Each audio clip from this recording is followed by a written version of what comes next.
तो उसने कहा राजकुमारी जब तुम पोस्टर खरीद रही हो तो मेरे पास एक और शानदार पोस्टर है, ये भी ले लो तुम। राजकुमारी ने कहा दिखाओ किसका है, और उसने एक बड़ा सा पोस्टर दिखाया। उसने ये कौन है, इनको नहीं जानती तुम, आलमगीर जहांपना औरंगजेब, बादशाह मुगलिया सल्तनत, दिल्ली के बादशाह औरंगजेब की फोटो है। उसने कहा अच्छा औरंगजेब ये है क्या, दे दे ये भी दे दे। उसने फोटो लिया, फोटो लेके सारे फोटो के उसको रुपए दिए, बुढ़िया को जितने फोटो थे वो बुढ़ी महिला को उसको रुपए दिए।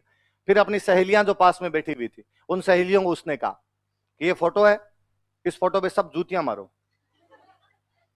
सब सहेलियों ने उस पर जूतियां मारी, जूतियां मारी तो फोटो फट गया। फोटो फट गया तो उसने उस बूढ़ी महिला को दे दिया, और बूढ़ी महिला को उसके टुकड़े दे के कहा कि औरंगजेब को जाके दे देना, कहना चारुमती ने फाड़ा है। बुढ़िया दिल्ली गई, दिल्ली जाके उसने औरंगजेब को कहा कि साहब ये आपका फोटो है, चिंदी चिंदी कर दी इसकी। किसने, तो साहब को चारुमती नाम की राजकुमारी है रूपनगढ़ की, और उसने ये किया है, और कहा और है कि जाके तुम्हारे औरंगजेब को दिखा देना। और तौबा तौबा, मैं तो बता भी नहीं सकता, बता भी नहीं सकती कि लड़कियों की कैसी कैसी गालियां निकाल रही थी आपको। औरंगजेब को बड़ा गुस्सा है। औरंगजेब ने कहा अच्छा। औरंगजेब ने हाथों हाथ रूपनगढ़ के लैंडलाइन पर फोन किया कि मैं इतनी तारीख को चारुमती से ब्याह करने के लिए आऊंगा। रूपनगढ़ वालों की क्या औकात की औरंगजेब को मना करते हैं। औरंगजेब को मना करो 2 मिनट में ईंटें उखाड़ के रख दो। उन्होंने कहा साहब आओ, उससे 2 दिन पहले मिस कॉल करना, हलवाई बिठा लेंगे, और तो क्या ही करें।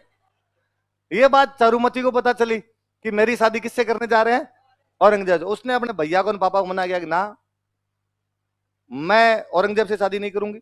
और तुम किससे पूछ के मेरी शादी औरंगजेब से कर रहे हो। भैया ने कहा तू किससे पूछ के पोस्टर फाड़ रही थी, तेरे चक्कर में कांड हुआ है। ना पोस्टर फाड़े, ना कोई लफड़ा हो, ना औरंगजेब धमकियां दे, ना अपने को ब्याह करना पड़े।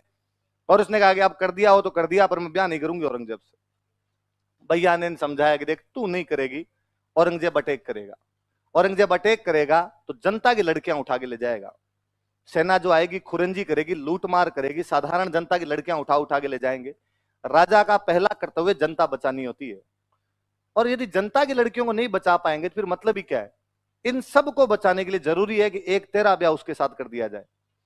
उसने कहा यदि तुम मेरी रक्षा नहीं कर सकते ना तो मैं खुद कर लूंगी। तो भैया को गुस्सा है, भैया ने कहा कर ले, तो जो करे तेरे मन में वो आए। पोस्टर भी तू अपने हिसाब से फाड़ रही थी, रक्षा भी अपने हिसाब से कर ले। अब चारुमती सोचे कि कौन रक्षा कर सकता है। तभी चारुमती को याद आया कि राणा राज सिंह ने ऐलान करवा रखा है कि यदि किसी हिंदू राजकुमारी के साथ ऐसा कुछ भी होता है तो एक मैसेज मेरे को कर दिया जाए। पहले तो उसने कहीं से राज सिंह जी के व्हाट्सएप नंबर का बाड़े फिर राज सिंह को उसने मैसेज किया, फूल तुम्हें भेजा है खत में, फूल नहीं मेरा दिल है। उसने लिख के भेजा कि राणा राज सिंह जी, औरंगजेब मुझसे जबरदस्ती शादी करना चाहता और मैं औरंगजेब से शादी नहीं करना चाहती। जिस प्रकार भगवान कृष्ण जरासंध के खिलाफ रुक्मणी को उठाकर ले गए थे, कुछ उसी प्रकार आप मुझे औरंगजेब के खिलाफ उठाकर ले जाइए और मुझे अपने चरणों की दासी बना लीजिए। ऐसे मैसेज राज सिंह के पास आते ही रहते थे। राज सिंह ने पहले डीपी चेक की,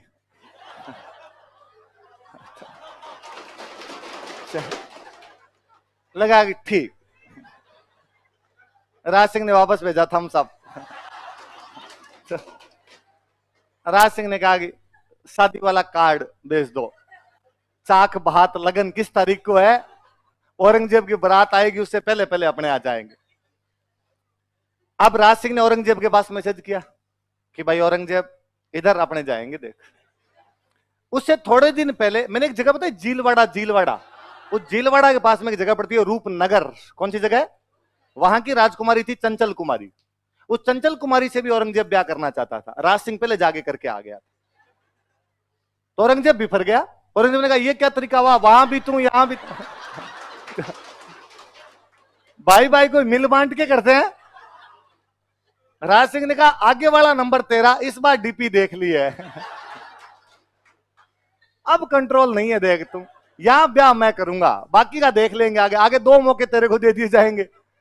औरंगजेब ने कहा तो ठीक है, इस बार अपने तो भाई खुद के ईगो की बात है, और उसने यार मेरी फोटो फाड़ के फेंक दी थी, और इस बार अपने दोनों करेंगे लड़ाई, और जो लड़ाई में जीतेगा उससे ब्याह हो जाएगा। राज सिंह ने कहा इसके लिए तो सिग्नल तोड़ ताड़ के तुम कहे वैसे वो वाली फीलिंग है अपने। तो औरंगजेब ने कहा मैं दिल्ली से आर्मी लेके आऊंगा, तू अपने मेवाड़ से आर्मी लेके आ जाना, और जो जीत जाएगा उससे ब्याह हो जाएगा। राशि ने कहा ठीक। अब भाई शादी का दिन नजदीक आया, शादी का दिन नजदीक आया तो अब लड़ाई करने जाना पड़े, तो सामंतों को सबको इकट्ठा किया, बड़े बड़े मंत्री बिठाए और मंत्रियों को बिठा के राज सिंह जी बड़े गंभीर मुद्रा में बोले कि एक अबला नारी अपने को पुकार रही है। मंत्री मन ही मन सोचे कि सर आपको हर तीसरी आजकल अबला नहीं लगती, इस मामले में थोड़े ज्यादा अग्रेसिव नहीं हो रहे हो आप। मंत्री वर्ग बोले तो क्या, मन ही मन बात सोचे बेचारे, हाँ हाँ बताओ साहब, राणा जी बताओ क्या करना है। कहा रूपनगढ़ की राजकुमारी चारुमती, औरंगजेब जबरदस्ती शादी करना चाहता है और मैंने वचन दिए हैं कि मैं उसे शादी करूंगा, औरंगजेब को उसे शादी नहीं करने दूंगा। कर लो, क्या दिक्कत है इसमें, हमसे क्या पूछना है। कि नहीं, उधर से औरंगजेब की सेना आएगी और आपको लड़ने के लिए जाना पड़ेगा, तब तक लड़ना है जब तक मेरे फेरे नहीं हो जाए।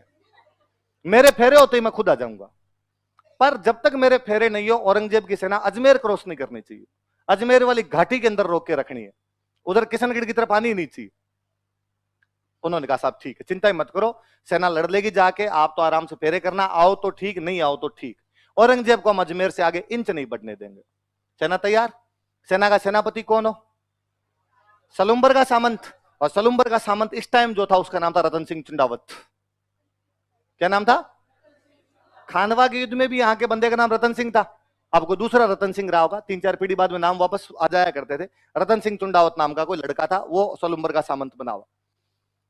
उसके पास मैसेज किया गया कि साहब आपको कल सुबह सलुम्बर की सेना लेके अजमेर जाना है, क्योंकि हरावल में तो कौन रहे, सलुम्बर रहे, तो आपको सलुम्बर की सेना लेके जाना है। तब तक अजमेर में घाटी के अंदर औरंगजेब को रोक के रखना जब तक कि राज सिंह जी रूपनगढ़ के अंदर अपनी शादी ना कर ले। जिस दिन रतन सिंह के पास ये मैसेज शाम को पहुंचा कि कल आपको जाना है, उस दिन में खुद रतन सिंह का ब्याह हुआ था। इस रतन सिंह की शादी खुद की उस दिन हुई थी। ऐसे मैसेज आज दिन तक 2 ही लोगों के पास गए हैं, या तो रतन सिंह के पास या सुनील शेट्टी के पास। बॉर्डर मूवी में सुनील शेट्टी के पास गया था। आप में से ऐसा कौन है इसने बॉर्डर मूवी नहीं देखी? ऐसे कौन कौन लोग हैं जिन्होंने बॉर्डर मूवी नहीं देख रखी? हे भगवान, आपको तो जीने के अधिकार ही, मेरा बस तो करे तो मैं श्राप दे दूं। आप आज ही घर पे जाके कौन सी मूवी देखोगे? जिन्होंने देख रखी हो उसका रिवीजन करो। अरे बॉर्डर कल्ट मूवी है भाई इंडियन सिनेमा की, वो नहीं देखी तो क्या देखी? पहले हमारे छोटे शहरों में तो वैसे लगा करती थी, दर्शकों की मांग पर एक बार फिर से 3 दिन के लिए बॉर्डर दिखाई जाएगी, है ना। वो साइकिल वाला घूमता था संदेश से आते हुए गाता हुआ, तो बॉर्डर मूवी वो है भाई, बॉर्डर देखनी है। तो या सुनील शेट्टी के पास मैसेज आया था या रतन सिंह के पास मैसेज। रतन सिंह ने जैसे मैसेज पढ़ा कि कल सुबह आपको युद्ध करने के लिए अजमेर जाना है, रतन सिंह ने कहा अपने तो आज जाए कल जाए। राणा जी की डेली ब्याह होते हैं, मेरा तो एक बार हुआ है। जब उसकी रानी जो थी, जो रतन सिंह था उसकी रानी थी, बूंदी की हाड़ी रानी थी, सहल कंवर। क्या नाम था? बूंदी की थी। कहां की थी? और बूंदी में मैंने बताया था हाड़ा होते थे, तो हाड़ी रानियां हुआ करती थी। उसको बेचारी को पता चला, उस सहल कंवर को पता चला भाई मेरे पति जो सेनापति है उनके पास ये मैसेज आया है कि लड़ने के लिए अजमेर जाओ और मेरे पति मना कर रहे हैं। तो उसने समझाया रतन सिंह कि आपको ऐसे नहीं करना चाहिए, आप मेवाड़ के सेनापति हो और आप सलुम्बर के सामंत, और सलुम्बर वालों को ये ड्यूटी इसलिए मिली, ये राइट, ड्यूटी भी क्या कहा जाए, राइट, सबसे आगे लड़ने का, सेनापति बनने का, इसलिए मिला क्योंकि आपके फोरफादर चुंडा ने कभी ये प्रतिज्ञा की थी कि वो राजा नहीं बनेगा बल्कि अपने सौतेले भाई को राजा बनेगा, और वो हमेशा मेवाड़ की सेना का क्या रहेगा, सेना। पीढ़ियों से ये परंपरा को आपके बढ़ के निभाते आए हैं, आप इस प्रकार मना नहीं कर सकते, आपको लड़ने के लिए जाना चाहिए। राणा जी ने जब संदेश भेजा है, आप राणा जी के संदेश को मना कैसे कर सकते हो? उसने कहा तू नहीं समझती, राणा जी के डेली ब्याह आते हैं, राणा जी अपने ब्याह के चक्कर में लोगों की सुहागरात कैसे खराब कर सकते हैं? राणा जी को भी तो कुछ सोचना चाहिए, मेरा आज ब्याह हुआ है। पर उस बेचारे ने खूब समझाया उनको और उसको कहा कि भाई यदि तुम नहीं जाओगे तो तुमसे सेनापति का अधिकार छीन लिया जाएगा, तुम्हारी जो आने वाली पीढ़ियां होगी वो इस बात पर थू थू करेगी कि हमारा एक दादा परदादा इतना निबड़ा निकल गया था कि युद्ध लड़ने के लिए नहीं गया लुगाई के चक्कर में, इस चक्कर में हमसे जो सेनापति का अधिकार था वो छीन लिया। उसने मोटिवेट किया तो रतन सिंह ने कहा भाई ठीक, मैं चला जाऊं। दूसरे दिन सुबह सुबह घोड़े वोड़े तैयार किए, सेना वेना तैयार की, घोड़े लेके रतन सिंह जी जा रहे, बैकग्राउंड में वापस म्यूजिक चले, जाते हुए लम्हों जरा ठहरो। जैसे ही उस हाड़ी रानी वाले महल के पास आए तो रतन सिंह जी का घोड़ा अपने आप ही रुक गया। रतन सिंह जी ने ऊपर देखा तो रानी जरोखों में खड़ी खड़ी देख रही, और रतन सिंह जी ने अपने पास में कोई सोल्जर खड़ा था उसको कहा ऊपर जा, और ऊपर जाके रानी को कहे कि मेरे लिए कोई निशानी भेज दे। क्या भेज दे? अंगूठी वंगूठी कुछ ही भेज दे। उसको लगा कि यार कोई चूड़ी अंगूठी कुछ भेज देगी, टाइम पास करेंगे यार थोड़ी देर। कैसे रहा जाए, नया नया ब्याह हो रखा आदमी। वो सैनिक गया और उस सैनिक ने जाकर कहा, रानी साहब रतन सिंह जी नीचे खड़े हैं और आपकी कोई ना कोई निशानी मंगा रहे। हम पढ़ते हैं कि जिस प्रकार हनुमान जी जब माँ सीता से मिलने के लिए गए थे तो माँ सीता ने भगवान राम के लिए कंगन भेज दिए थे। क्या भेजे थे? तो सिपाही को लगा गया ये भी कोई भाई छोटी मोटी निशानी दे देंगे अपने। वो राजकुमारी सोचती है, वो रानी सहल कंवर सोचती है कि जो आदमी युद्ध में जाने से आनाकानी कर रहा है, इस बात की क्या गारंटी है कि वहां पे लड़ लेगा। और यदि वहां पे ना लड़ पाया और वापस आ गया तो आने वाली पीढ़ियां इस बात के लिए मुझे धिक्कारेगी और कहेगी कि एक युवती की सुंदरता की वजह से उसका पति युद्ध नहीं लड़ पाया था।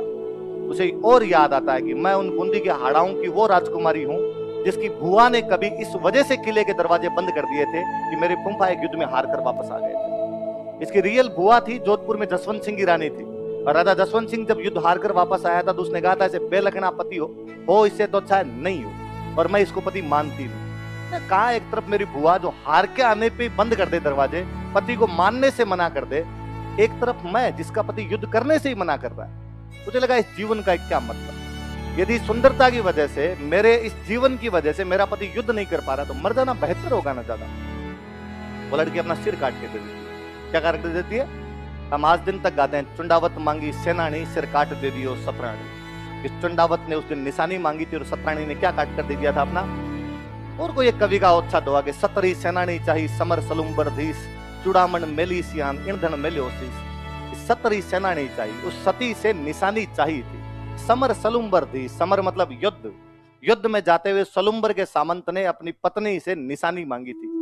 चुड़ामन मेलिसिया, चुड़ामन मतलब चूड़ियां कंगन, माँ सीता ने तो कंगन भेजे थे जब निशानी मांगी थी। ईंधन मेल्योसिस, इसने तो सिर काट के दे दिया था। वो राजकुमारी कौन थी जो अपने पति की निशानी मांगने पे सिर काट के देती है? कौन थी? सहल कंवर थी। अब जब वो सिर नीचे ले जाके वो सिपाही जैसे गया, रतन सिंह ने देखा तब तो रतन सिंह की बुद्धि आ गई कि यार गलती कर दिया। पर कहते हैं वो उसकी मुंडी मुंडी इतना इतना सिर कटा हुआ था। रतन सिंह उसके जो राजकुमारी के बाल थे उन बालों को अपने यहाँ पे बांध लेता है। उस अजमेर वाली घाटी में क्या भयंकर लड़ता है वो। औरंगजेब की सेना को कदम आगे नहीं बढ़ाने दिया था। केवल सलुम्बर वालों ने उसने दिल्ली की सेना को पीट पीट के भगा दिया था यहाँ से। राज सिंह आराम से शादी वादी करके राजसमंद लौटे थे। एक दिन कभी राज सिंह चारुमती के साथ में राजसमंद की पाल पर बैठे हुए और अपने शादी से पहले की कहानी सुनाते हैं चारुमती को कि चारुमती हमारी जब शादी हुई थी तो उससे पहले पहले क्या क्या बातें हुई थी, किस प्रकार रतन सिंह और सहल कंवर को अपने जीवन का बलिदान देना पड़ा था।